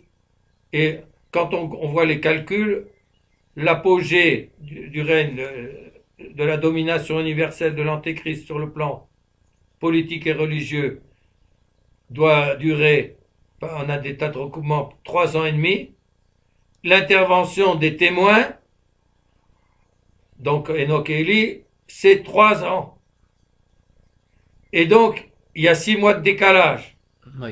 Comme à la fin, l'Apocalypse, dans son chapitre 11, dit « Les 2 témoins seront mis à mort devant tout le monde, ils ressusciteront et monteront au ciel devant tout le monde. » Et après, il est précisé que l'Antéchrist voudra l'imiter, parce que tout son pouvoir serait ébranlé après. Hein, au début, ça y est, on s'est enfin débarrassé de ces 2-là qui nous torturaient jusque-là, hein, en mettant en doute que ça soit vraiment le Christ, entre guillemets, le pseudo-Christ, mais enfin, que l'Antéchrist soit le Christ, etc. Ouais. Ben, maintenant qu'ils sont ressuscités, montés au ciel, alors c'est lui qui devient douteux. Alors, il essayera d'en faire autant, et comme Simon le magicien avait obtenu que les démons le portent et l'élèvent sur le ciel il disait, je suis la réincarnation du Saint-Esprit, bon, et devant Saint-Pierre, pour que les Romains, tout ça, eh bien, fassent attention à lui et se détournent de Saint-Pierre, Saint-Pierre s'est mis en prière, les démons étaient obligés de le lâcher, et plaf, et Simon le magicien est mort comme ça. Eh bien, on a la même chose pour,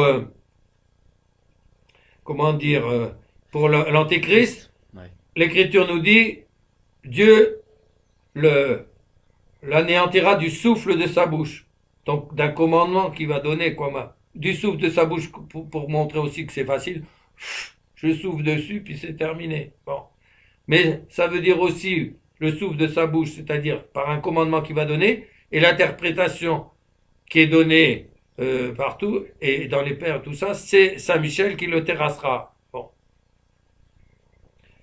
L'Ecclésiastique explique ensuite de quelle manière Élie apaisera la colère de Dieu en ajoutant pour tourner le cœur du Père vers le Fils et restituer les tribus de Jacob. Autrement dit, Élie apaisera la colère de Dieu en faisant que les Juifs de la fin du monde, au moins le petit peuple, quand j'ai expliqué tout à l'heure, imitent leur patriarche en croyant au Christ déjà venu, auquel ceux-ci croyaient comme devant venir. Les patriarches, eux, ils le croyaient comme futur, et eux, ils le reconnaîtront enfin comme déjà venu. Et par conséquent, en faisant ainsi, que les patriarches reconnaissent ces Juifs comme leurs fils légitimes, tant quant à la nature qu'à la foi, et les aiment et les embrassent. Donc, mais ceux qui m'écoutaient, descendants de Juifs, il y a toujours eu des Juifs éclairés, tout ça, qui se sont convertis. Il y a eu notamment les 2 frères Lehmann, dont l'oncle a failli l'étrangler pour le faire renier, tout ça. Ils sont restés fidèles. Ils sont devenus tous les 2 prêtres. Hein. Il y a eu les frères Ratisbonne, pareil, convertis et devenus prêtres aussi. Il y a, etc. Il y en a eu tout. Celui qui a fondé la compagnie du cœur immaculé de Marie, je me rappelle plus de son nom, mais c'est aussi un juif. Et après, il y a eu la fusion de cette compagnie naissante avec les spiritains, et du coup, les spiritains sont devenus pendant un temps la plus nombreuse congrégation missionnaire du monde. Eh bien, ce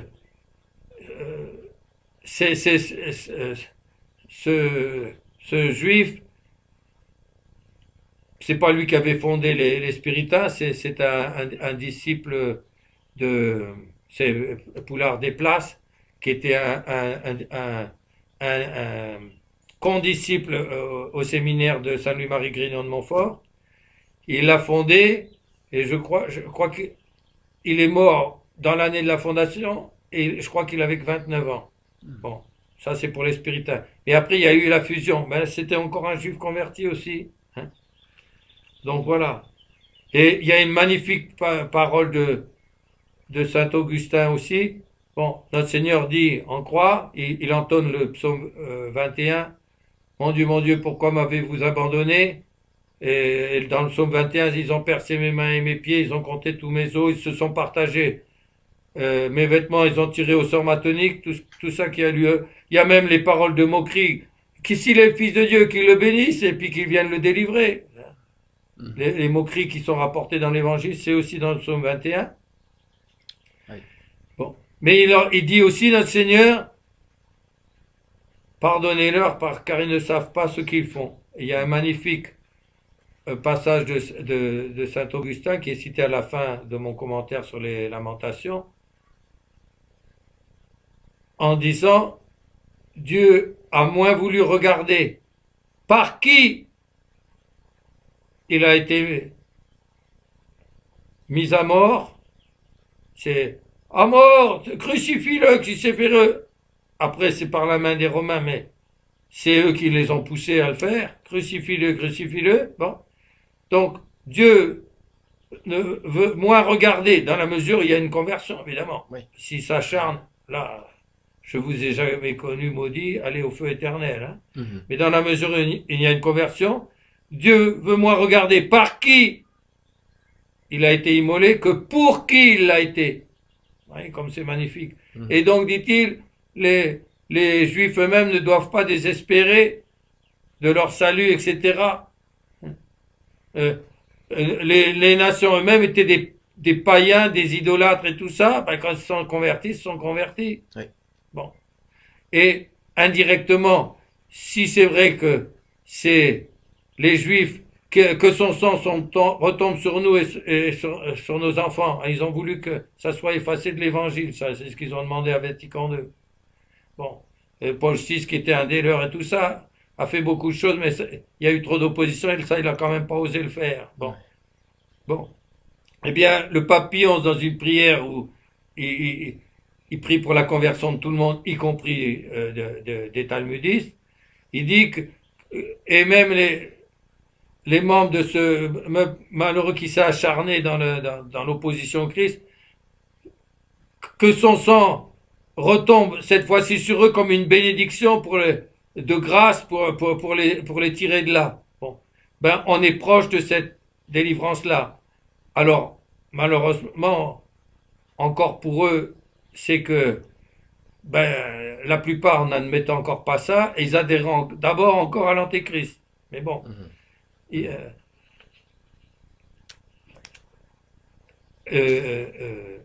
Élie sera là pour leur prêcher le contraire. Au début, ils seront ébranlés tout ça, hein? Et il faudra que l'Antéchrist lui-même soit, qu'eux-mêmes ressuscitent devant, après avoir été mis à mort, pour qu'ils comprennent que, ben oui, il y a Dieu derrière, et puis que l'Antéchrist soit enfin cassé pour qu'ils se convertissent. Et encore une fois, les gros derrière, saint Thomas le dit, hein, j'ai un passage je cite un passage de saint Thomas, il dit non, les gros qui l'auront soutenu, ceux-là, ils resteront acharnés. Maintenant, s'il y avait un ou deux gros qui ne l'étaient pas acharnés, qui est la sagesse, Dieu leur pardonnerait quand même. Mais il y a aussi il y a un abus de grâce et à un certain moment, parce que pour demander pardon, c'est déjà une grâce de Dieu de demander pardon. Oui. Il faut correspondre à cette grâce. On sent que je demanderais bien. Hein. Mais il faut le faire. Oui, il faut le faire. Hein. Alors, là c'est Saint Jean Chrysostome, et c'est Saint Jean Chrysostome sur Homélie 57 sur Saint Matthieu. Sur Saint Matthieu, et comme il cite le chapitre 17, ah ben oui, parce que je vous ai dit, bon, il y a les prophètes, tout ça, oui, mais il y a le divin maître aussi. Oui, Élie viendra et il restituera toutes choses. Alors, ce qu'explique Saint Jean Chrysostome, pratiquement, ça se recoupe avec ce que disent les autres pères, c'est surtout sur la conversion des Juifs en tant que peuple, à la fin. Et encore une fois, ça peut pas finir comme... Ben, la chute des nations doit faciliter la conversion des Juifs. Bon. Après, à la fin, beaucoup d'entre les nations se reprendront aussi, puis comme il y a eu un petit reste chez les Juifs, et heureusement qu'ils étaient là, qui nous ont transmis le flambeau, entre parenthèses, dans ce petit reste, il y a quand même les apôtres, la Sainte Vierge, les saintes femmes. Hein.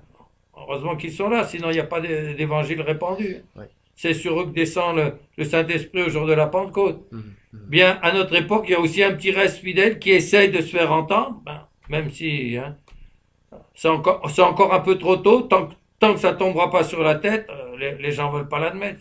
C'est comme ça. Hein. C'est ça. Alors, Saint Jean Chrysostome, homélie sur Saint Matthieu. L'Écriture nous marque deux avènements de Jésus-Christ.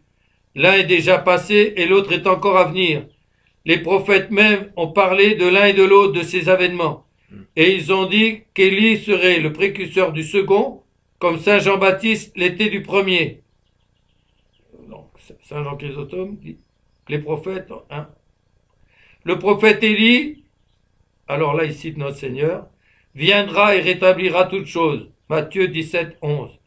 À savoir toutes les choses que le prophète Malachi a marquées. Donc c'est comme ça que lui il l'interprète d'une manière plus restrictive. Nous on peut se demander si ça ne sera pas après tout, vu que tout est par terre, Oui. si ça ne sera pas plus que le relèvement des Juifs.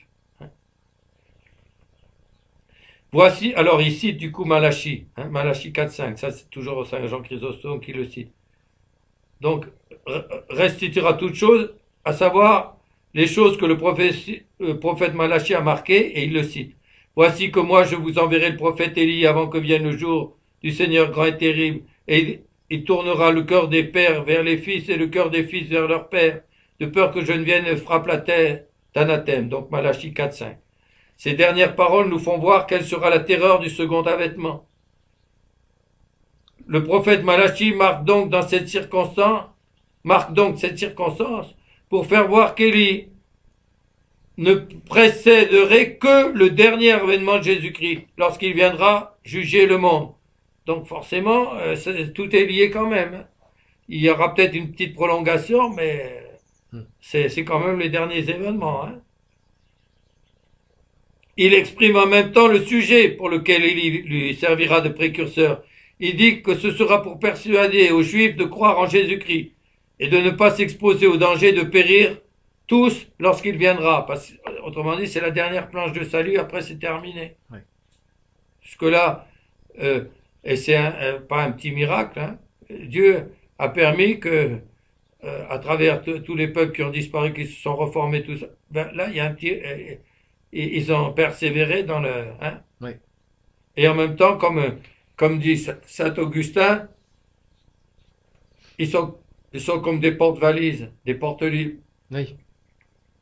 Si on disait, dans l'Ancien Testament, il y avait ça et ça et ça, ouais, il n'y avait plus de Juifs depuis 1000 ans, ouais, c'est vous qui l'avez inventé, l'Ancien Testament, quoi. Tandis que là, non, les Juifs, c'est nous, l'Ancien Testament. Et donc, ils sont témoins que ça y était dedans, et que ça a bien été accompli. Enfin, au moins, en tant que porte-livre. Ouais. Ils portent les livres pour nous, et eux, ils veulent même pas les lire. Parce que j'avais eu affaire aussi à un juif ou quoi,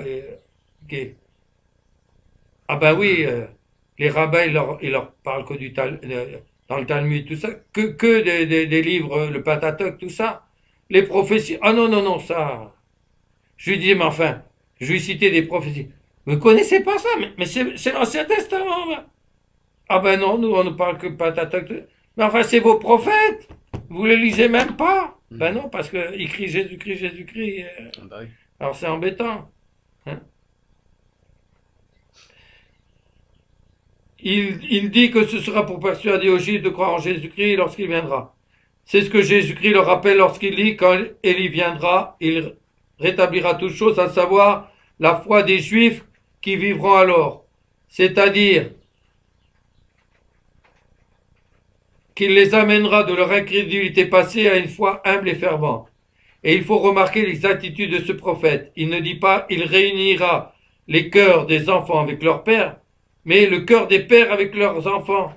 Comme les Juifs étaient les pères des apôtres, l'Écriture marque qu'Élie réunira les cœurs des pères, en d'autres termes les sentiments des Juifs avec leurs enfants, autrement dit avec les apôtres. C'est une des interprétations qu'on peut donner. on peut dire aussi celle de Cornelius avant, c'est-à-dire celle des derniers descendants avec leur premier patriarche, et qu'il leur ferait embrasser leur doctrine sainte. Donc voilà pour Saint Jean Chrysostome. Saint Thomas, et quoi dit Santos Thomas, hein? Et que dit Saint Thomas, hein? Le docteur commun de l'Église, c'est pas Pie XI, le docteur commun de l'Église, tellement c'est riche. Alors, il y a un commentaire de Saint Thomas sur Saint Matthieu, donc eh bien, il n'a pas laissé de côté le verset 10 du chapitre 17. Élie restituera toutes choses, car durant l'avènement de l'Antéchrist, c'est donc qui viendra à ce moment-là. Vous êtes sûr, Saint Thomas, que ça ne sera pas un grand monarque français ou quoi? Hein? Hein? Ah oui, quoi, il faut, hein? Alors, écoutez bien. Élie restituera toutes choses, c'est Saint Thomas. Car durant l'avènement de l'Antéchrist, tous les Juifs seront séduits. Non, pardon. Car durant l'avènement de l'Antéchrist, tous seront séduits. J'avais mis entre parenthèses les Juifs, mais pas seulement. On peut l'entendre dans un sens beaucoup plus fort. Ouais. Tous seront séduits. Tous, c'est comment dire, on part d'un ensemble pour le plus grand nombre d'entre eux. Ça n'enlève pas les exceptions. Hein. Mais après la mort de l'Antéchrist, ils seront tous restitués à la foi à cause de la prédication d'Élie. Voilà Saint Thomas. Maintenant, c'est Saint Augustin. Des questions. Questions sur l'Évangile 1, 21. Élie restituera toutes choses, c'est-à-dire tous ceux que la persécution de l'Antéchrist aura troublés. Mon Dieu, mon Dieu, mon Dieu, qu'ils arrivent vite. Ou encore en ce sens qu'il rendra ce qu'il doit en mourant. Tiens. Bon, voilà encore un autre qui... C'est Saint Augustin. Évidemment, Saint Grégoire le Grand. Bon, cette fois-ci, sur Ézéchiel 1.12. Homélie sur Ézéchiel 1.12. Oui. Lors de la prédication, c'est le pape, Saint Grégoire, très grande autorité, non? Hein? Lors de la prédication d'Enoch et Élie, beaucoup de Juifs seront restés dans l'infidélité. Pardon. Lors de la prédication d'Enoch et Élie, beaucoup de Juifs qui seront restés jusque-là dans l'infidélité reviendront à la connaissance de la vérité, comme cela est prédit au sujet d'Élie.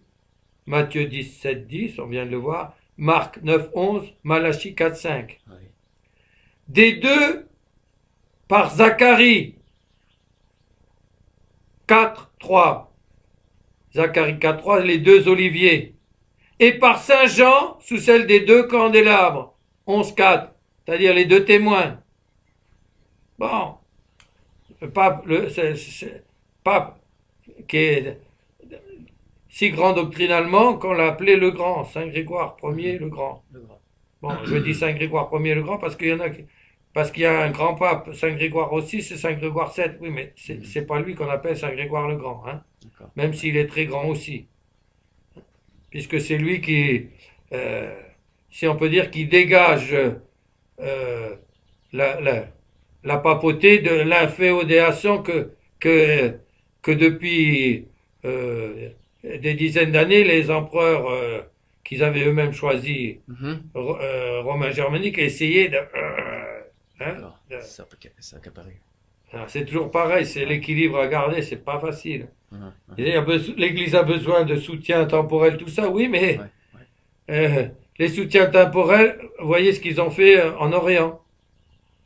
Ils ont voulu que ça soit celui qui dépend d'eux qui soit déclaré pontife universel, tout ça. Enfin, ils ont été Michel Cérulaire, tout ça. C'est un empereur qui a fait entraîner le premier schisme oriental.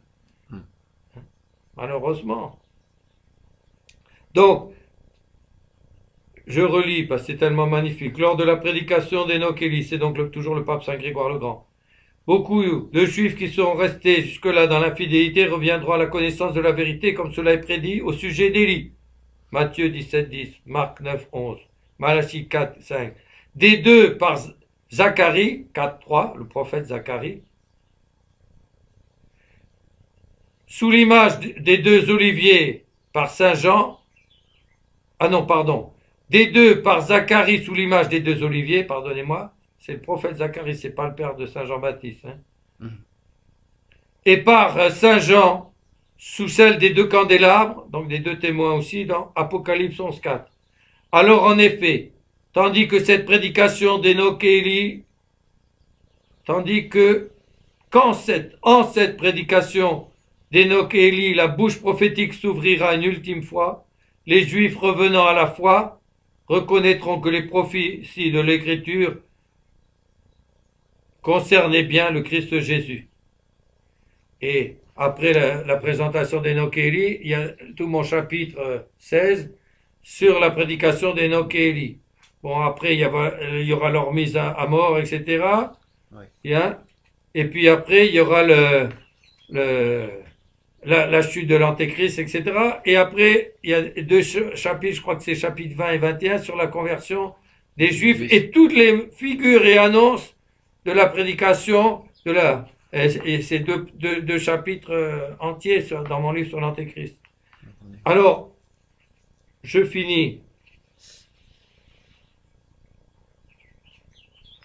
par ce passage que j'ai cherché et qui ne s'y trouvait pas dans les commentaires des Lamentations, mais qui est bien dans le livre sur l'Antéchrist. Oui.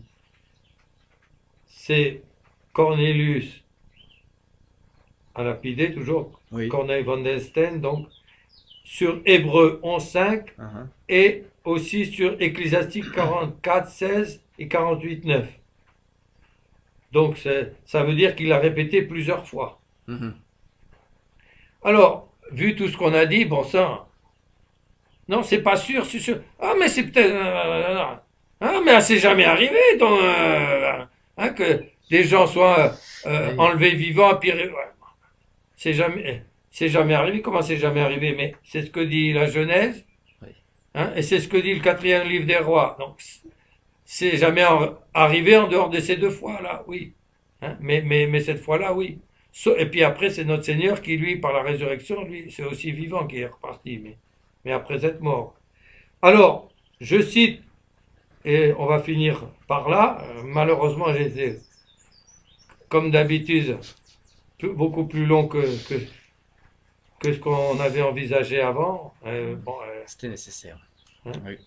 Mais bon, ça fait un tas de synthèse avec tout le reste et tout ça. Bon. Oui. Alors, qu'est-ce qu'il dit en conclusion?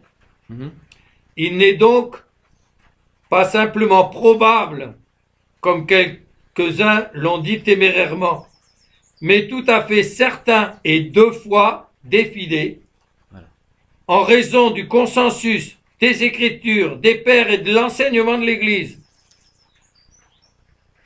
que Enoch et Élie ne sont point morts, mais ont été transportés vivants au paradis, quoique l'on puisse douter du lieu et de la nature de cet endroit inconnu.